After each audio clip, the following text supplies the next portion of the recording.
जय हिंद दोस्तों। बहुत दिनों के बाद हम केमिस्ट्री के क्लास में आए हैं, या कहिए कि आपके लिए केमिस्ट्री का क्लास ले रहे हैं। दरअसल केमिस्ट्री का क्लास हम स्टार्ट किए थे जो 2023 में एग्ज़ाम देने वाले हैं उन विद्यार्थियों के लिए, लेकिन किसी कारणवश या तो कहो विद्यार्थी लोग क्लास नहीं देख रहे थे, या फिर एग्ज़ाम नज़दीक आने के कारण उन लोगों का उतना इंटरेस्ट नहीं था केमिस्ट्री में, लग रहा था टाइम कम है, तो इस क्लास को हम ड्रॉप आउट कर दिए थे। लेकिन अब जो 2024 में एग्ज़ाम देगा उसके पास टाइम ही टाइम है, पूरे 1 साल का टाइम है। तो लगा कि चलो जो क्लास हम ड्रॉप आउट कर दिए तो उसको फिर से कंटिन्यू कर देते हैं। तो फिर से केमिस्ट्री का क्लास आज से स्टार्ट कर दिए हैं। पर डे आपके लिए टाइम पर वीडियो मिल जाएगा, जैसे कि 7 बजे आपको मिल जाता है फिजिक्स का क्लास। अगर आप पर डे टाइम पर वीडियो को प्रीमियर के तौर पर अगर देखते या प्रीमियर देखते तो 7 बजे मिलता होगा, तो वैसे ही केमिस्ट्री आपको पर डे 8 बजे मिल जाएगा टाइम पर। ऐसा नहीं कि आगे पीछे होगा। 300 दिन भी अगर हम मान के चलते हैं कि अगर साल में 300 दिन भी अगर आप पढ़ाई करते हैं तो 300 टॉपिक कंप्लीट करोगे। 300 टॉपिक मायने रखता है केमिस्ट्री में। हम टॉपिक कंप्लीट करवाते हैं, घंटा नहीं देखते हैं कि कितना घंटा हम पढ़ाएं, कई घंटा तक क्लास चला। हमको घंटे से कोई मतलब नहीं है, टॉपिक से मतलब है। तो टॉपिक आपका 300 भी अगर कवर हो जाता है, बहुत कवर हो जाएगा एग्ज़ाम के लिए। जैसा कि अभी तक आप फिजिक्स में देख रहे हैं कि क्लास आपका कंटिन्यू चल रहा है। बहुत सारा क्लास ले लेके हम प्रीमियर में डाल दिए हैं, एक दिन आपका मिस नहीं हो। होली में आप लोग छुट्टी मना रहे थे, होली में आप लोग रंग खेल रहे थे, लेकिन हम होली में दनादन वीडियो बने लेते हैं आपके लिए। क्लास बना के अपलोड करते गए, पर डे 3 को 4 को बना के अपलोड कर दिए। उसी तरह से केमिस्ट्री में तो नहीं कर पाएंगे, लेकिन पर डे आपके लिए 1 क्लास दे पाएंगे। तो जहाँ तक भी हम बता दिए हैं, केमिस्ट्री का प्लेलिस्ट बना हुआ है, उसको ज़रूर देख लीजिएगा, क्योंकि अगर डायरेक्ट आप देखोगे तो आ जाएगा समझ में, कोई दिक्कत नहीं, क्योंकि ये अलग चीज़ है। लेकिन फिर भी शुरू से देखते आपको ज़्यादा समझ में आएगा। आज बताना है क्या वो देखिए। मैग्नेटिक प्रॉपर्टी ऑफ सॉलिड, मतलब अगर देखा जाए कि ऑन द बेसिस ऑफ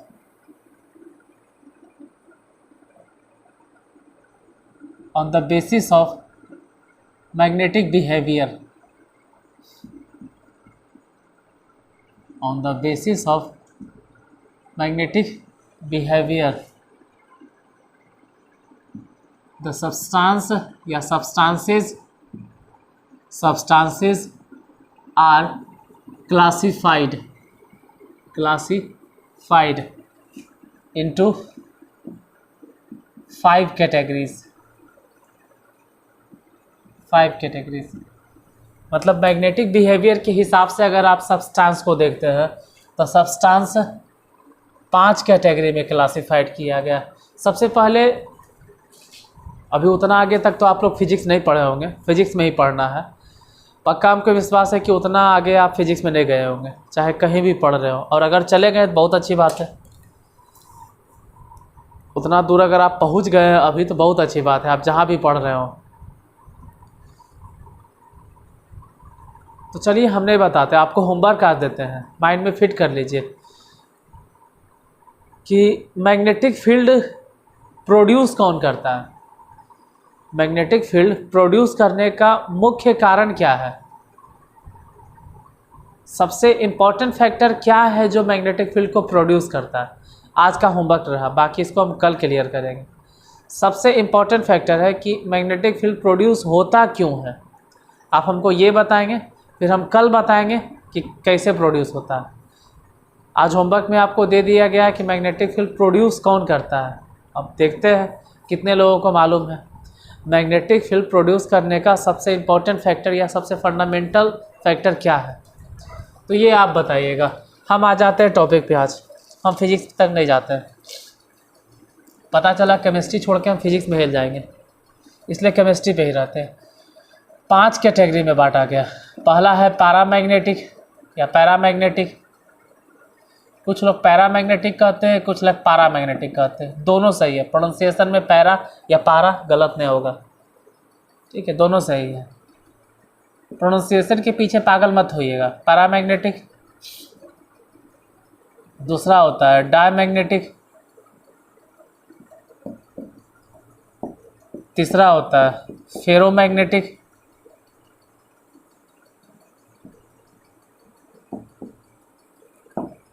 और चौथा होता है एंटी फेरोमैग्नेटिक, एंटी फेरोमैग्नेटिक, और पांचवा नंबर है फेरी मैग्नेटिक।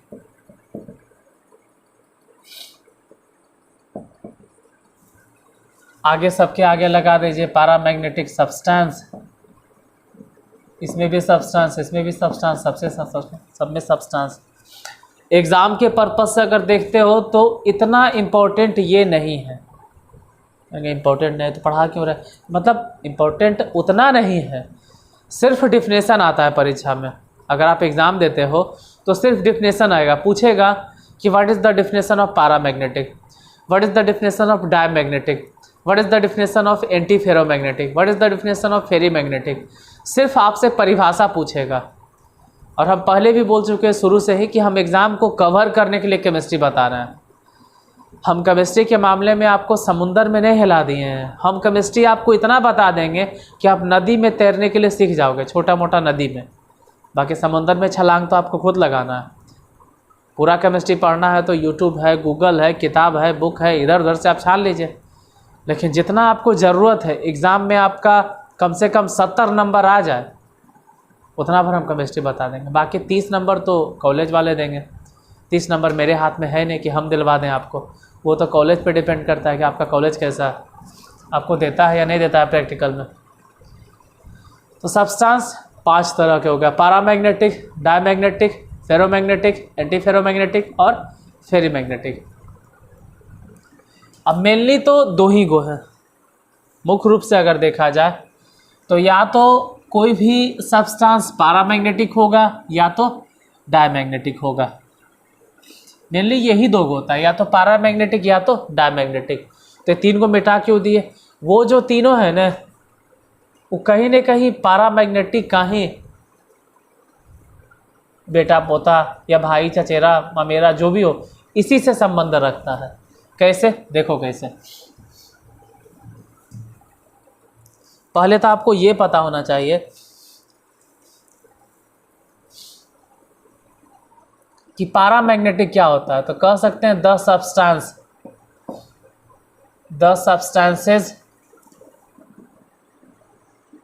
which have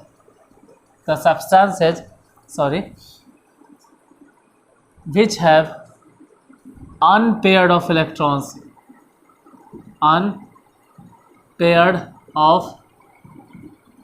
electrons, वैसा सब्सटेंस जिसके पास अनपेयर्ड ऑफ इलेक्ट्रॉन्स होता है। एक मिनट थोड़ा सा,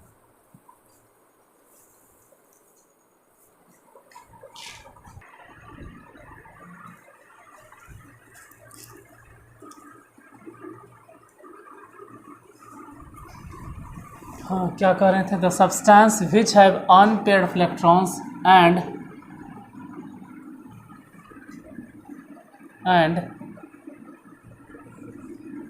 दे आर वीकली में देख लीजिएगा स्पेलिंग क्या लिखे हैं, weakly attracted by external magnetic field.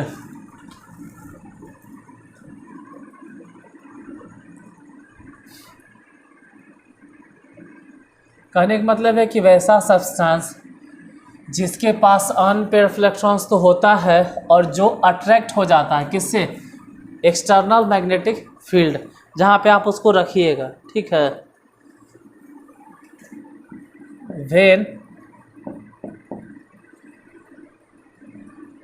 They are kept in the magnetic field, जब उसको मैग्नेटिक फील्ड में रखोगे तब they are kept in magnetic field या external magnetic field. This types of substance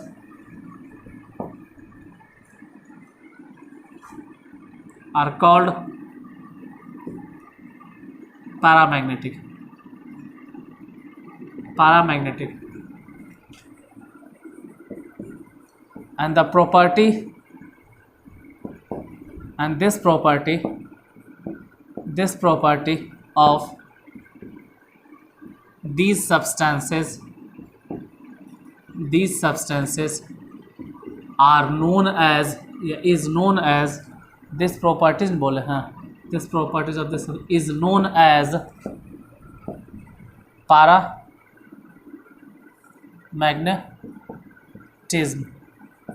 मतलब क्या, मतलब ये हो गया कि वैसा पदार्थ जिसके पास अनपेयर ऑफ इलेक्ट्रॉन्स होता है, अनपेयर्ड ऑफ इलेक्ट्रॉन्स होता है, और जो कि थोड़ा सा अट्रैक्ट हो जाता है, या कहो कि एक्सटर्नल मैग्नेटिक फील्ड के द्वारा थोड़ा सा अट्रैक्ट हो जाता है जब उसे मैग्नेटिक फील्ड में रखा जाता है।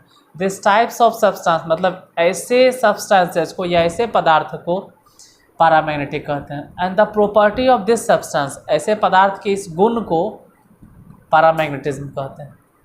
फॉर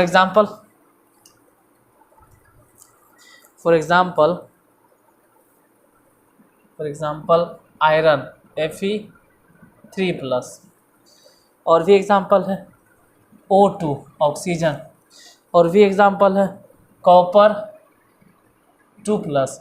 देखिए अगर हम ये अभी समझाएं भी तो आपको समझ में नहीं आएगा, क्योंकि आयरन का इलेक्ट्रॉनिक कन्फिग्रेशन आना चाहिए, आयरन का एटॉमिक नंबर आना चाहिए। आयरन का एटॉमिक नंबर अगर बनाओगे, अगर आप इलेक्ट्रॉनिक क्या बोलते हैं उसको यार भुला गए, इलेक्ट्रॉनिक कन्फिग्रेशन अगर आप लिखोगे तो देखोगे कि डी ब्लॉक में 5 इलेक्ट्रॉन बचेगा। डी ब्लॉक में होना चाहिए था डी में 5 गो, सॉरी डी में 10 गो, डी ऑर्बिटल में या डी सबसेल में 10 इलेक्ट्रॉन होता है, लेकिन जब इसका इलेक्ट्रॉनिक कन्फिग्रेशन लिखोगे 3+ है, मतलब 3 इलेक्ट्रॉन अगर हटा दोगे। आयरन का एटॉमिक नंबर कितना होता है तो वो तो आपको मालूम होना चाहिए, हम बताएंगे थोड़ा।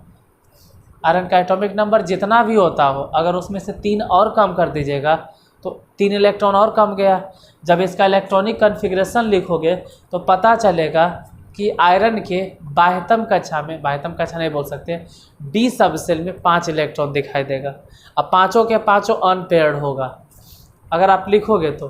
रहा बात कि आप लिख के बताइए, तो जैसे एक होमवर्क आपको दिए ना आज आते एक साथ, क्या दिए भूल तो गए, पहला होमवर्क क्या था दिमाग से निकल गया, देखो यार भूल गए।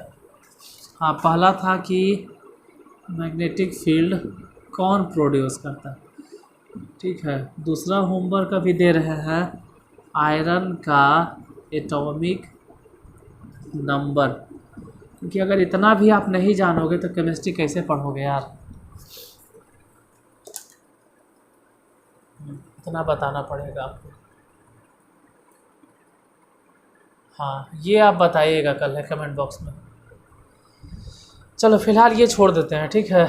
समझा देवे कि ये क्या है, इतना लिखोगे 2 नंबर एग्ज़ाम में मिल जाएगा। इससे ज़्यादा लिखने का कोशिश भी नहीं करें, कोई फ़ायदा नहीं होगा तो नुकसान हो जाएगा। हाँ, नुकसान ही होगा, क्योंकि जितना पढ़ना उससे ज़्यादा आप पढ़ जाइएगा तो टाइम का वेस्ट करे से फ़ायदा।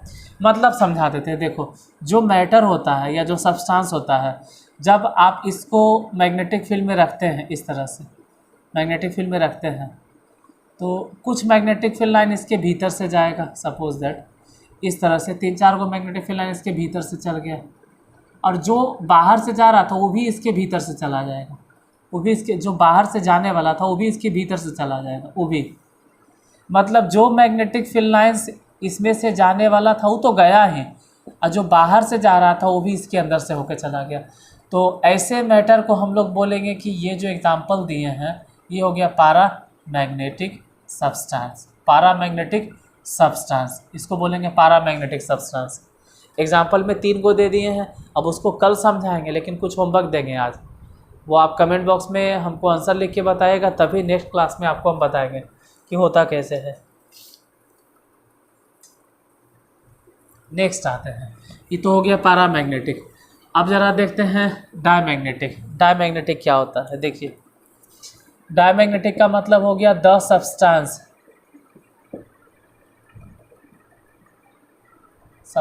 कर the substances which do not have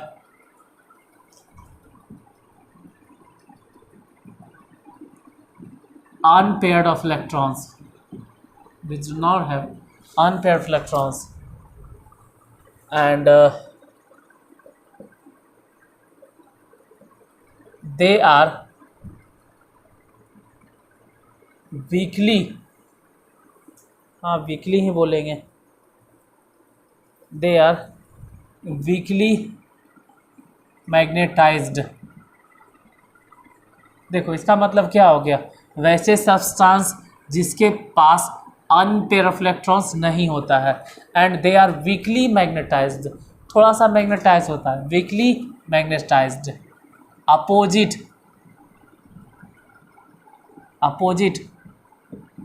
to the external magnetic field, external magnetic field. कहने का मतलब है कि वैसे पदार्थ जिनके पास अनपेयर ऑफ इलेक्ट्रॉन्स नहीं होता है और जो थोड़ा सा मैग्नेटाइज हो जाते हैं अपोजिट डायरेक्शन में, किसके अपोजिट, एक्सटर्नल मैग्नेटिक फील्ड, जब when they are placed in the external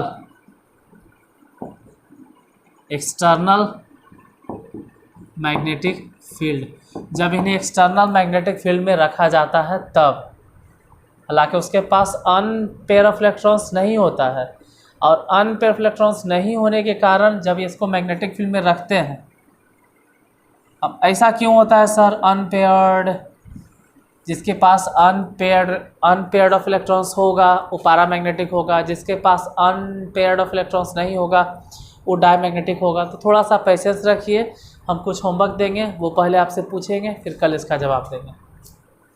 ऐसा हो सकता है कि आज ही बता दें जाते जाते। देखो इसको अगर मैग्नेटिक फील्ड में रखते हैं तो कुछ मैग्नेटिक फील्ड लाइन तो ऊपर से चल गया और कुछ नीचे से चला गया। जो मैग्नेटिक फील्ड लाइन इसमें से नहीं जा रहा वो तो खैर नहीं जाएगा, जो इसमें से जाने वाला था वो भी ऊपर से निकल गया, वो भी ऐसे करके ऊपर से निकल गया, जो इसमें से जाने वाला था वो भी बाहर से निकल गया। मतलब जो इसके ऊपर से जा रहा वो तो खैर जा ही रहा है, और जो मैग्नेटिक फील्ड लाइंस इसमें से जा सकता था वो भी नहीं गया। क्यों? क्योंकि अगर मान लो कि मैग्नेटिक फील्ड लाइन आता है नॉर्थ पोल से, जाता है साउथ की तरफ, यानी जा रहा था साउथ की तरफ, मतलब जो जाने वाला पोल था वो साउथ था, ये कौन किया यहाँ पे साउथ पोल बना दिया। मतलब कि इधर है नॉर्थ पोल तो ये उल्टा बना दिया, साउथ पोल इस डायरेक्शन में। तो अब साउथ पोल है तो नॉर्थ पोल से जाता है साउथ पोल की तरफ में। सर देखो नॉर्थ पोल से निकल रहा, साउथ पोल की तरफ जा रहा था, सब जा रहा था, तो इधर वाला लाइंस कहलाएगा साउथ पोल है, तो ये भी ट्रीट करने लगा वैसे ही साउथ पोल की तरफ, और उधर वाला हो गया नॉर्थ पोल। तो अब साउथ और साउथ नज़दीक हो गया, इसलिए रिपल्सन होने लगा, मतलब उसमें से नहीं जाएगा बाहर से निकल जाएगा। या फिर ये कहो कि ये वाला जो मैग्नेट है इसमें टच नहीं होगा। जैसे कभी कभी कुछ पदार्थ को आप देखते होंगे, जैसे मान लीजिए कि नल चालू कर दिए, नल चालू कर दीजिए, वहाँ पे एगो तार लेके जाओ, बिजली वाला तार लेके जाओ, तो देखोगे कि वो जो पानी रहेगा ना, वो पानी जो सीधे टपक रहा था वो दूर भागेगा, क्योंकि आप तार को ले गए हैं, बिजली वाला तार। अब बिजली वाला तार से जब इलेक्ट्रॉन दौड़ता है, लो बता तो दिए, अच्छा उसको बता देते हैं।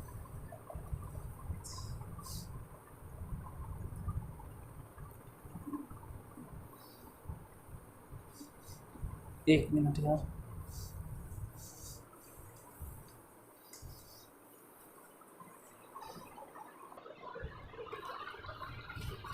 कहाँ थे हम लोग? हाँ, ये कह रहे थे कि देखो अनपेयर्ड और अनपेयर्ड नहीं होने का क्या मतलब है। देखिए अब बताइए देते हैं, कारण आपसे क्यों पूछे होमवर्क में, जो पढ़े अच्छा बात है, नहीं पढ़े उनको भी मालूम हो जाएगा। ये तो समझ गए कि वैसा पदार्थ जिसके पास अनपेयर्ड ऑफ इलेक्ट्रॉन्स नहीं होता है और जिसको मैग्नेटिक फील्ड में रखें तो वह उल्टे डायरेक्शन में अपना मैग्नेटिज्म बना लेता है। फॉर एग्जांपल अगर इसमें भी लिखना चाहो तो एक तो एग्जांपल हम बोल दिए पानी के मॉलिक्यूल्स, दूसरा NaCl, तीसरा बेंजीन, 3 को एग्जांपल लिख लो, 3 एग्जांपल काफ़ी है। तो NaCl, दूसरा पानी का मॉलिक्यूल्स H2O, तीसरा बेंजीन C6H6। देखिए अगर अनपेयर्ड होगा, आप समझाइए देते हैं, अगर अनपेयर्ड इलेक्ट्रॉन्स होगा, अनपेयर्ड मतलब जोड़ा में नहीं, जैसे पेयर्ड मतलब क्या होता है, जोड़ा में। जैसे मान लो ये डी ब्लॉक है तो एक जोड़ा, फिर एक जोड़ा, फिर एक जोड़ा और फिर ये सिंगल। तो जो जोड़ा में होगा, पहली बात है कि मैग्नेटिक फील्ड बनाने का काम करता कौन है, तो इलेक्ट्रॉन।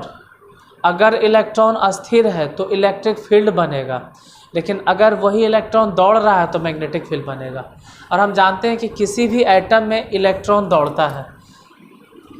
कोई भी एटम उठा लो, दुनिया का कोई भी चीज़ उठा लीजिए, वो एटम से मिलकर बना है। अरे दुनिया का कोई भी चीज़ उठा लो, पूरे ब्रह्मांड में अभी भी जितना भी चीज़ है सब एटम से मिलकर बना है। और एटम में जाहिर सी बात है कि इलेक्ट्रॉन होगा। इलेक्ट्रॉन दो तरह से घूम रहा है, एक तो ऑर्बिट पे, इलेक्ट्रॉन के पास दो मोशन है, एक तो इलेक्ट्रॉन के पास ऑर्बिटल मोशन है। इलेक्ट्रॉन घूम रहा है ऑर्बिट में, और सिर्फ ऑर्बिटे में नहीं घूम रहा है, अपने अक्ष पे भी घूम रहा है। एगो जाता है ऐसे, एगो जाता है क्लॉकवाइज, तो एगो इन्हें से आता है एंटी क्लॉकवाइज। मतलब एगो इधर जा रहा है तो एगो इधर जा रहा है, चलता दोनों एक ही डायरेक्शन में है, लेकिन जब तक ये कोई इधर जाता है तब तक ये पीछे से आता है। जब भी ये इन्हें से जाने लगा तो ये नीचे से जाने लगा। ऐसे करके इलेक्ट्रॉन घूमते रहता है। मतलब एगो जाता है क्लॉकवाइज तो उस वक्त दूसरा जाता है एंटी क्लॉक, जब ही जाता है एंटी क्लॉक तो दूसरा जाता है क्लॉकवाइज। मतलब दो इलेक्ट्रॉन घूमते रहता है ऐसे। यानी एक इलेक्ट्रॉन अगर इस डायरेक्शन में जा रहा है तो दूसरा इस डायरेक्शन में, तो एगो मूव करेगा इधर, तो इसके कारण कुछ न कुछ मैग्नेटिक फील्ड बनेगा। अब देखो ये फिजिक्स में हम जा रहे हैं तो समझ में कम आएगा। अगर इलेक्ट्रॉन इधर मूव कर रहा है तो इसका मैग्नेटिक फील्ड इधर बनेगा ऐसे, और जो ऐसे मूव कर रहा है इसका मैग्नेटिक फील्ड इधर बनेगा। मतलब ऐसे समझो कि एक इलेक्ट्रॉन इस डायरेक्शन में, दूसरा इलेक्ट्रॉन इस डायरेक्शन में, तो इसके कारण मैग्नेटिक फील्ड जो बनेगा और इसके कारण जो मैग्नेटिक फील्ड बनेगा, जब दोनों का डायरेक्शन अलग अलग है तो दोनों के कारण बनने वाला मैग्नेटिक फील्ड वो भी एक दूसरे के अपोजिट में होगा, दोनों एक दूसरे को कैंसिल कर देगा। यही कारण है कि जिसके पास अनपेयर ऑफ इलेक्ट्रॉन्स नहीं होता है, मतलब अनपेयर्ड मतलब क्या, अकेला। अनपेयर्ड, पेयर्ड मतलब होता है जोड़ा, और अनपेयर्ड मतलब अकेला। जब एक भी इलेक्ट्रॉन अकेला नहीं होगा, जैसे ये है और इसका जोड़ा ही है, ये है, तो जोड़वा जो रहेगा ना, ये जो मैग्नेटिक फील्ड बनाएगा उसके जस्ट अपोजिट ई वाला बनाएगा, दोनों एक दूसरे को कैंसिल कर देगा। इसीलिए कहा जाता है कि वैसा सब्सटेंस जिसके पास अनपेयर्ड ऑफ इलेक्ट्रॉन्स नहीं होता है वो डायमैग्नेटिक होता है। क्यों? क्योंकि वैसा कोई उसमें एलिमेंट ही नहीं है जो मूव करेगा, और अगर उसको मैग्नेटिक फील्ड में लेके जाइएगा तो सब के सभे मूव कर जाएगा, सब अपने अलगे डायरेक्शन में मूव करने लगेगा, मतलब वो मैग्नेटिक फील्ड की तरफ नहीं जाएगा। लेकिन जिसके पास अनपेयर्ड है, मतलब सिंगल है, अकेले है, तो अकेले है तो मान लो इधर जा रहा है या मान लो इधर जा रहा है। अगर अकेले है तो या तो इस साइड में जाएगा या तो इस तरफ इलेक्ट्रॉन जाएगा, मतलब या तो इलेक्ट्रॉन ऐसे घूमेगा या तो इलेक्ट्रॉन ऐसे घूमेगा। उसको को एनकाउंटर करने वाला नहीं है, जैसे कोई इधर घूम रहा है और दूसरा को ऐसे घूम रहा है, दोनों एक के साथ, तो एक दूसरे को इनकाउंटर कर देता है, जैसे काउंटर कर देता है, कोई इधर और दूसरा उसी वक्त इनने से। तो इसके कारण बनने वाला मैग्नेटिक फील्ड और इसके कारण बनने वाला मैग्नेटिक फील्ड दोनों एक दूसरे को काउंटर पार्ट कर देता है। हम समझ रहे हैं कि आपको कम समझ में आ रहा होगा क्योंकि फिजिक्स के टॉपिक है। जब भी कोई इलेक्ट्रॉन मूव करता है तो उसके कारण मैग्नेटिक फील्ड बनता है, और जब कोई चार्ज या कोई इलेक्ट्रॉन, जब इलेक्ट्रॉन अस्थिर होता है तो इलेक्ट्रिक फील्ड बनता है। ऐसे भी फिजिक्स में आप पढ़े होंगे कि अस्थिर आवेश विद्युतीय क्षेत्र बनाता है और दौड़ता हुआ आवेश चुंबकीय क्षेत्र बनाता है। मतलब stationary charge produce electric field but moving charge can produce magnetic field. तो चार्ज मूव करना चाहिए, और जब दो चार्ज अलग अलग डायरेक्शन में मूव करेगा तो दोनों के कारण बनने वाला मैग्नेटिक फील्ड भी अपोजिट होगा एक दूसरे के। इसीलिए जिसके पास अनपेयर्ड ऑफ इलेक्ट्रॉन्स नहीं होता है वो डायमैग्नेटिक होता है, जिसके पास अनपेयर्ड होता है वो पैरामैग्नेटिक होता है। लेकिन इसमें भी सवाल उठता है, चलो जो एगो क्वेश्चन पूछने वाले थे उसका जवाब तो हम दे भी दिए कि मैग्नेटिक फील्ड प्रोड्यूस कैसे होता है, तो इलेक्ट्रॉन के मूव करने के कारण या कहो चार्ज के मूव करने के कारण। मतलब फंडामेंटली तो इलेक्ट्रॉन ने है भाई, इलेक्ट्रॉन के मूव करने के कारण। अब जरा आते हैं थर्ड नंबर में, फेरोमैग्नेटिक।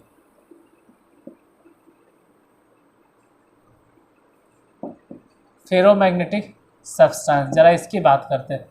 इसमें क्या है, इसमें अनपेयर्ड इलेक्ट्रॉन्स है, तो कह सकते हैं the substances which have unpaired of electrons, जिसके पास अनपेयर्ड ऑफ इलेक्ट्रॉन्स होता है,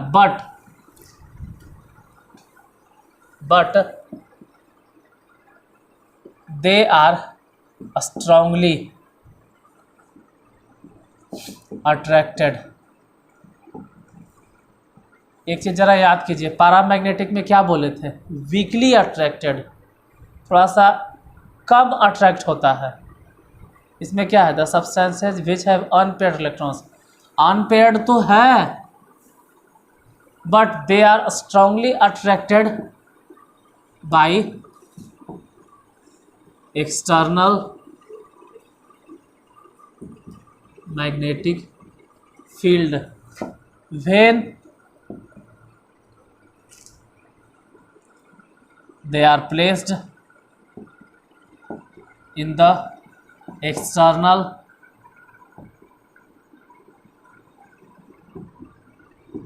magnetic field।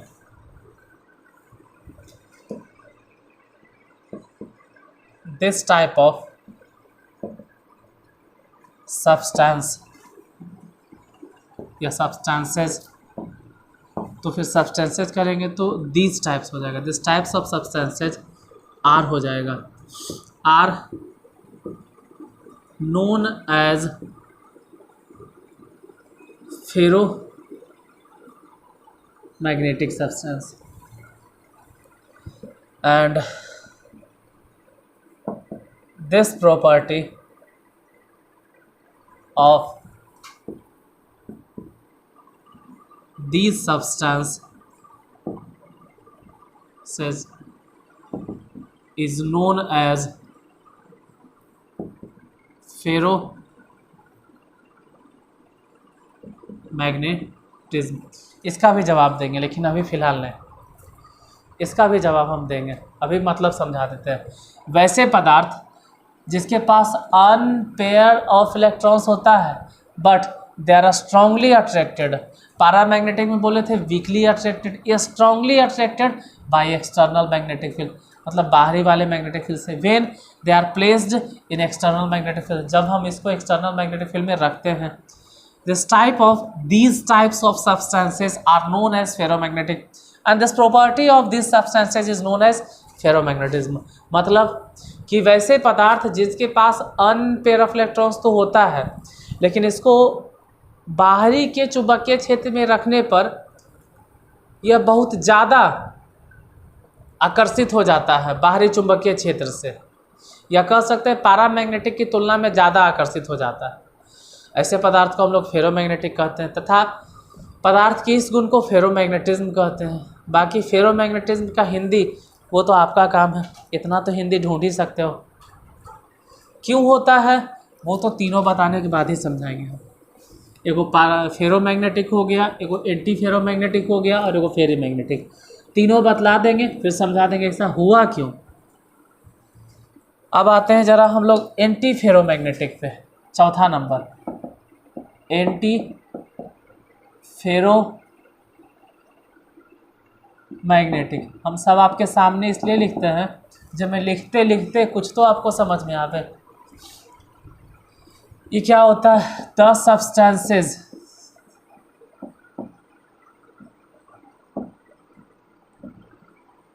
which have unpaired of electrons but लो, इसमें भी अनपेयर्ड ऑफ इलेक्ट्रॉन्स होता है, but they behave like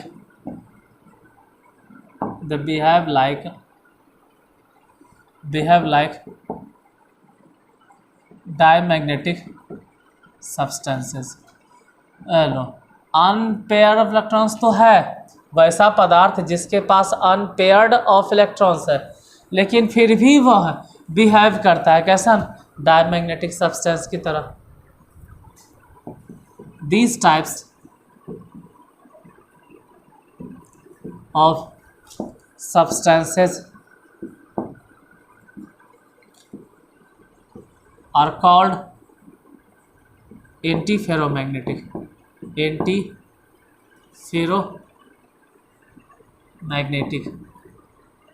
and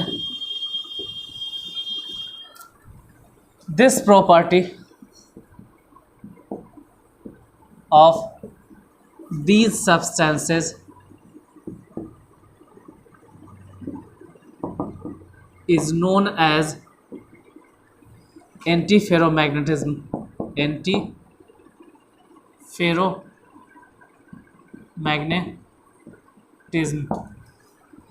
पदार्थ के इस गुण को एंटीफेरोमैग्नेटिज्म कहते हैं। देखो हिंदी वाले नाराज नहीं हो, हम हिंदी बोल देते हैं। वैसे पदार्थ जिनके पास अनपेयर्ड ऑफ इलेक्ट्रॉन्स तो होता है, लेकिन फिर भी वह एक डायमैग्नेटिक की तरह बिहेव करता है, मतलब व्यवहार करता है। ऐसे पदार्थ को ही हम लोग एंटीफेरोमैग्नेटिक कहते हैं। तथा पदार्थ के इस गुण को, या फिर कहो कि हाँ, पदार्थ के इस गुण को एंटीफेरोमैग्नेटिज्म कहते हैं। बाकी एंटीफेरोमैग्नेटिज्म को इसको हिंदी में लिखना है तो उतना तो खैर आप किताब ढूंढ सकते हो ना। हम देखिए, हम साइंस से समझाने आए हैं, आपको केमिस्ट्री समझाने आए हैं, ना कि हम मीनिंग समझाने आए हैं। तो केमिस्ट्री में आपको समझ में आ गया, जैसे आपको हॉस्पिटल समझ में आता है, रेलवे स्टेशन समझ में आता है, पुलिस स्टेशन समझ में आता है, पोस्ट ऑफिस समझ में आता है, टेलीफोन समझ में आता है, मोबाइल समझ में आता है, ब्लैक बोर्ड समझ में आता है, मार्कर समझ में आता है, ये वॉच समझ में आता है, शर्ट समझ में आता है, आई एम ए बॉय समझ में आता है। मतलब छोटा छोटा टर्म आप समझ सकते थे। केमिस्ट्री में भी टर्म को आप इंग्लिश में बोलिए, कोई दिक्कत नहीं। बाकी लैंग्वेज तो हिंदी है ही है, टर्म से फिर इंग्लिश हम लिखते हैं या इंग्लिश बोलते हैं।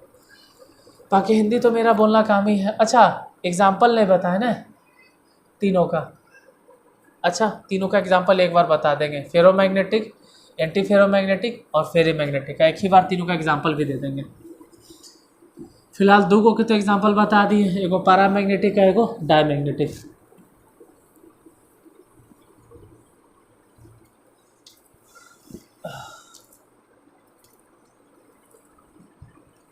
अब आते हैं फेरीमैग्नेटिक।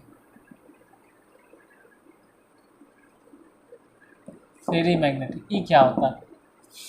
देखिए, the substances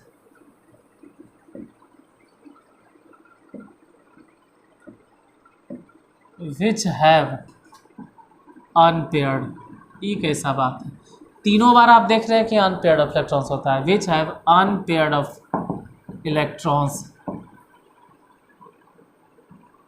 but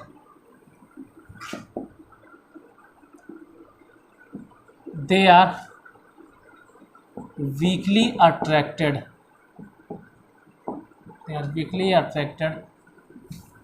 by external magnetic field as compared NCERT तो कहता है कि फेरोमैग्नेटिक, लेकिन हम जहाँ तक एक दो किताब पढ़े हैं उसमें फेरोमैग्नेटिक नहीं, ये पैरामैग्नेटिक से भी कम अट्रैक्ट होता है as compared to the paramagnetic.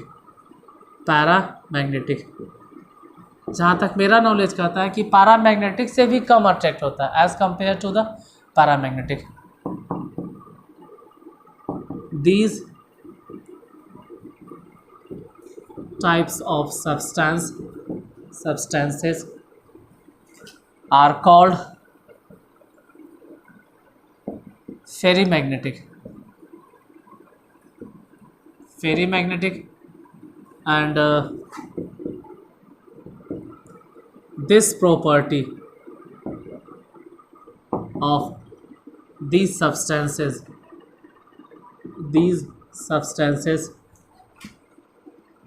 is known as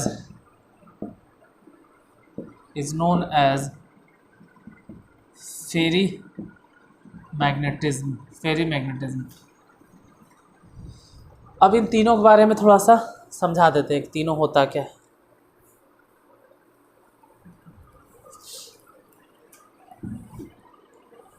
अच्छा, अच्छा इसको हिंदी में बोल देना। देखिए वैसे पदार्थ जिसके पास अनपेयर्ड ऑफ इलेक्ट्रॉन्स होता है लेकिन वह पैरामैग्नेटिक की तुलना में चुंबकीय क्षेत्र में कम अट्रैक्ट होता है। अब इन सब चीज़ों को बताने से पहले थोड़ा सा एक चीज़ बताते हैं। जैसे कि कोई भी आप पदार्थ उठाते हैं, कोई भी मैटर उठाते हैं, तो हर एक पदार्थ एटम से बना हुआ, हर एक एटम में इलेक्ट्रॉन्स मूव करता है, इलेक्ट्रॉन्स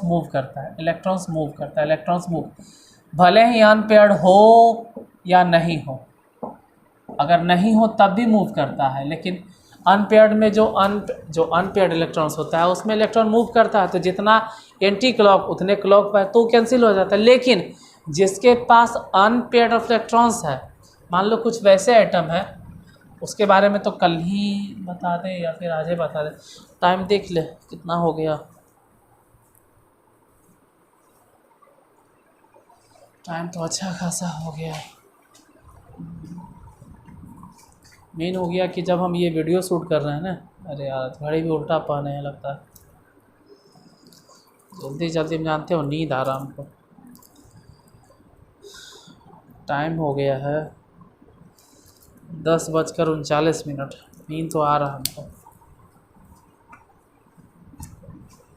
क्या करें बता दें। जैसे कि ये पूरा पदार्थ है, पूरा पदार्थ बना हुआ है एटम से, और वैसे एटम है जिसमें अनपेयर ऑफ इलेक्ट्रॉन्स है, और अनपेयर ऑफ इलेक्ट्रॉन्स है तो जाहिर सी बात है वह छोटा सा जो एटम है वही चुंबक की तरह बिहेव करेगा। क्योंकि एटम हो, पदार्थ हो, सब्सटेंस हो, कुछ भी हो, अगर उसमें अनपेयर ऑफ इलेक्ट्रॉन्स है तो वह चुंबक की तरह बिहेव करेगा। तो बहुत सारे वैसे एटम है जिस पे मतलब बहुत सारा वैसा पदार्थ है, अब पदार्थ के अंदर उसमें एटम है, जैसे आयरन है मान लो, सोना मान लो, या कुछ और भी एटम है, जैसे हम उदाहरण देंगे। बहुत सारा वैसा एटम है जिसमें अनपेयर ऑफ इलेक्ट्रॉन्स है। अब उसमें अनपेयर ऑफ इलेक्ट्रॉन्स है तो हर एक एलिमेंट मतलब हर एक एटम के पास अनपेयर ऑफ इलेक्ट्रॉन्स है, तो हर एक एटम में चुंबक की तरह बिहेव करेगा, एक पैरामैग्नेटिक की तरह बिहेव करेगा। लेकिन उसमें भी हर एक एटम में जो अनपेयर ऑफ इलेक्ट्रॉन्स है, सब एटम का मैग्नेटिक फील्ड किसी का इधर है किसी का उधर है, मतलब सब एक ग्रुप में रहता है। ये छोटा सा ग्रुप बना के एक साथ है, इसका एक साथ ग्रुप बना के एक साथ है, कुछ ग्रुप इधर बनेले हैं, इसका एक साथ है, कुछ ग्रुप के डायरेक्शन इधर है, मतलब कुछ एटम इस तरह से हैं जिसका मैग्नेटिक फील्ड के डायरेक्शन उधर है। इन छोटे छोटे ग्रुप्स को हम लोग कहते हैं डोमेन। छोटे छोटे ग्रुप्स को हम लोग कहते हैं डोमेन। तो ठीक है, डोमेन को हम कल बता देंगे, ठीक है। थोड़ा टाइम ज़्यादा हो गया है और आपको तो खैर टाइम पता भी नहीं चलेगा कितना हुआ है, टाइम दिखा भी नहीं सकते। 10:41 हो गया रात के। 10 बजे सोने वाले इंसान हमको लगा बना देते हैं, बना दिए ये वीडियो। ऐसा डोमेन हम बता दिए हैं, ठीक है। डोमेन लगभग बता दिए कि कुछ वैसे सब्सटेंस होते हैं या कुछ वैसे पदार्थ होते हैं जिसमें अनपेयर इलेक्ट्रॉन्स पाया जाता है, तो उनमें उपस्थित जो परमाणु होता है, उनमें जो पाए जाने वाला जो एटम होता है, वह एटम ही छोटा छोटा मैग्नेट की तरह बिहेव करता है। तो बहुत सारे एटम्स मिलकर एक ग्रुप बना लेते हैं, उन्हीं ग्रुप को हम लोग डोमेन कहते हैं, उन्हीं ग्रुप्स को हम लोग डोमेन कहते हैं। अब चलो बता ही देते हैं, 10 मिनट और लगेगा तो क्या होगा। इन्हीं ग्रुप्स को हम लोग डोमेन कहते हैं, मतलब डोमेन बता दिए। हिंदी वाले तो लिख लिए होंगे, इंग्लिश वाले इस बार खुद से मेहनत कर लेना, ठीक है। डोमेन हम समझा दिए। अब डोमेन देखो होता क्या है। पैरामैग्नेटिक में हम एग्जाम्पल नहीं देख रहे हैं, एग्जाम्पल ना दे रहे हैं आज। एग्जाम्पल इसलिए नहीं दे रहे हैं, आप किताब से देख के लिख लीजिएगा। क्यों? क्योंकि ये सब एग्जाम्पल एक्सपेरिमेंटल है, इसको समझाना बहुत मुश्किल है, बहुत टफ बात है। ऐसे ही बोल के समझा देना असंभव है, कोई नहीं समझा पाएगा आपको। ये लैब में होगा या एक्सपेरिमेंट करके होगा, तो एक्सपेरिमेंट करके लिख दिया वही हम आपको बताएंगे। पैरामैग्नेटिक, सॉरी गलती से पैरामैग्नेटिक लिख दिए, इस टॉपिक को पूरा ही कर देते हैं। फेरोमैग्नेटिक अब दूसरा है एंटी फेरोमैग्नेटिक, और उसके बाद है फेरीमैग्नेटिक। ये तीनों में क्या होता है देखो। फेरोमैग्नेटिक में क्या होता है कि बहुत सारा डोमेन इधर उधर है, कुछ इधर है, कुछ के डायरेक्शन इधर है, कुछ की डायरेक्शन इधर है। जैसे ही हम इसको मैग्नेटिक फील्ड में रखते हैं, सब के सब डोमेन, ये छोटा छोटा जो एटम है, जैसे कि 20-25 एटम का मैग्नेटिक मोमेंट या मैग्नेटिक फील्ड लाइंस इधर है, और कुछ फैशन है।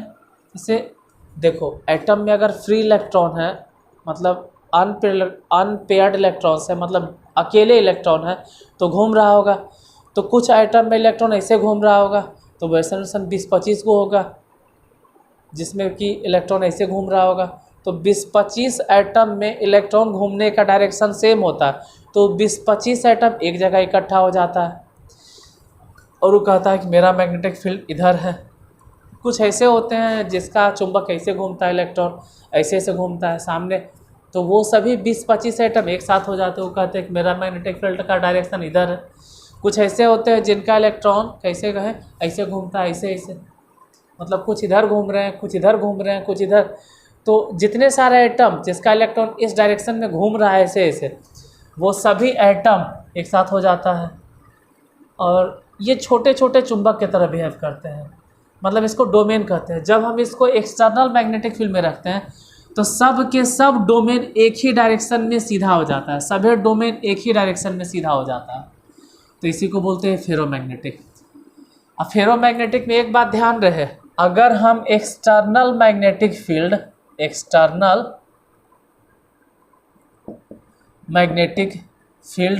हटा भी लेते हैं ना, तो यह चुंबक की तरह बिहेव करता है। मतलब कि फेरोमैग्नेटिक जो होता है, हम लोग इससे परमानेंट मैग्नेट बना सकते हैं। Permanent magnet can be created with the help of किससे? फेरोमैग्नेटिक। कौन सा वैसा पदार्थ है जिससे परमानेंट मैग्नेट बनाया जा सकता है? तो फेरोमैग्नेटिक से। और अगर टेम्पोररी मैग्नेट बनाना है तो पैरामैग्नेटिक से।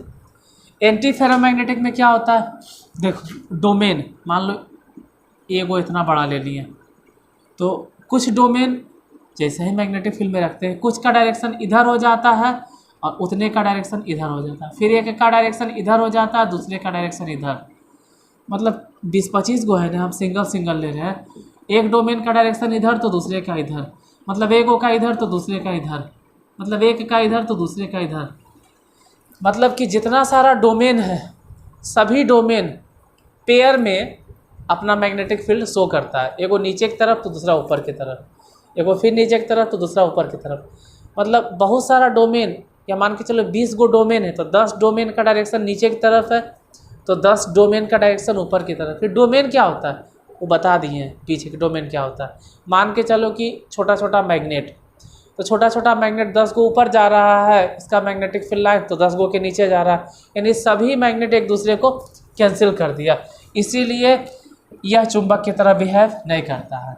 ये डायमैग्नेटिक होता है। इसमें क्या होता है कि कुछ डोमेन ऊपर जा रहा है तो कुछ डोमेन नीचे जा रहा है, कुछ डोमेन ऊपर जा रहा है तो कुछ डोमेन नीचे जा रहा है। अब ऊपर जाने वाला डोमेन यहाँ ज़्यादा है, 1 2 3 4 5 6, और नीचे आने वाला 1 2 3 को है, तो 3 को नीचे जाने वाला और 3 को ऊपर जाने वाला, जैसे 3 को नीचे जाने वाला, तो ये दो को कैंसिल हो गया, आइए एगो से ये 2 को कैंसिल हो गया, मान के चलो 2 को नीचे 2 को ऊपर, एगो नीचे एगो ऊपर, फिर भी एगो ऊपर वाला एगो ऊपर वाला एगो ऊपर वाला, ये तीनों डोमेन तो रहेगा ना, और ये तीनों डोमेन का डायरेक्शन एक तरफ होगा। मतलब किधरों हो ये चुंबक की तरह बिहेव करेगा, लेकिन उतना नहीं करेगा जितना पैरामैग्नेटिक करता था। वो क्यों करता है? इस डोमेन के कारण। डोमेन क्या हो गया आप समझे? डोमेन हम फिर से रिपीट करते हैं कि प्रत्येक पदार्थ परमाणुओं से मिलकर बना है, और वैसे पदार्थ जिसमें अनपेयर ऑफ इलेक्ट्रॉन्स होता है, यानी कि प्रत्येक परमाणु में अनपेयर ऑफ इलेक्ट्रॉन्स होगा, तो बहुत सारे परमाणु जिनमें अनपेयर ऑफ इलेक्ट्रॉन्स का मोशन एक ही डायरेक्शन में होता है, उनका मैग्नेटिक फील्ड भी एक डायरेक्शन में होता है, तो वो छोटे छोटे ग्रुप के रूप में पाए जाते हैं या छोटा छोटा ग्रुप बना लेते हैं। वे सभी एटम जिनका मैग्नेटिक फील्ड एक डायरेक्शन में होता है वो एक ग्रुप बना लेते हैं। इन्हीं छोटे छोटे ग्रुप को हम लोग डोमेन कहते हैं। जब हम मैग्नेटिक फील्ड में इस पदार्थ को रखते हैं तो सभी डोमेन एक ही डायरेक्शन में अगर हो जाए तो वो होगा फेरोमैग्नेटिक। अगर आधा डोमेन का डायरेक्शन एक दिशा में और आधा डोमेन का डायरेक्शन दूसरी दिशा में हो गया तो एंटी फेरोमैग्नेटिक। लेकिन अगर देखते हैं कि कुछ डोमेन का डायरेक्शन एक दिशा में और मतलब एक डोमेन, कुछ डोमेन का डायरेक्शन एक दिशा में और कुछ का दूसरे दिशा में, मतलब कि डोमेन्स, मतलब मान के चलो कि अधिकांश डोमेन्स एक दिशा में हो जाते हैं और कुछ डोमेन्स के मैग्नेटिक फील्ड एक दिशा में होते हैं, कुछ के। ज़्यादातर मान के चलो कि मैग्नेटिक फील्ड के अलाइन हो जाते हैं, जैसे मैग्नेटिक फील्ड के डायरेक्शन है तो बहुत सारा डोमेन तो मैग्नेटिक फील्ड के साथ अलाइन हो जाता है, मतलब उसके साथ चला जाता है। लेकिन कुछ डोमेन वैसे भी होते हैं जो मैग्नेटिक फील्ड के अपोजिट अपना मैग्नेटिक फील्ड बनाते हैं। तो कुछ ही होते हैं जो मैग्नेटिक फील्ड के अपोजिट जाते हैं, लेकिन बहुत सारे वैसे भी डोमेन होते हैं जो मैग्नेटिक फील्ड के साथ चले जाते हैं। तो यह फेरोमैग्नेटिक की तरह बिहेव करता है। तो मैग्नेटिक प्रॉपर्टी जितना भी था बता दिया। थोड़ा सा लंबा क्लास आज गया, लेकिन क्या करोगे, टाइम भी हो गया, तकरीबन बज गया है 11 बजने में 10 मिनट बाकी। तो प्लीज़ यार, इतनी देर तक आपको पढ़ाया है तो वीडियो को लाइक कर दीजिएगा, शेयर कर देना यार। नींद आ रहा है फिर भी आपको हम पढ़ा रहे हैं, वीडियो को शेयर ज़रूर कर देना, ठीक है। फिर बाकी की क्लास के लिए कल मिलते हैं नेक्स्ट। इसके आगे क्या पढ़ाना है वो तो कल की वीडियो में पता चलेगा। आज के लिए धन्यवाद।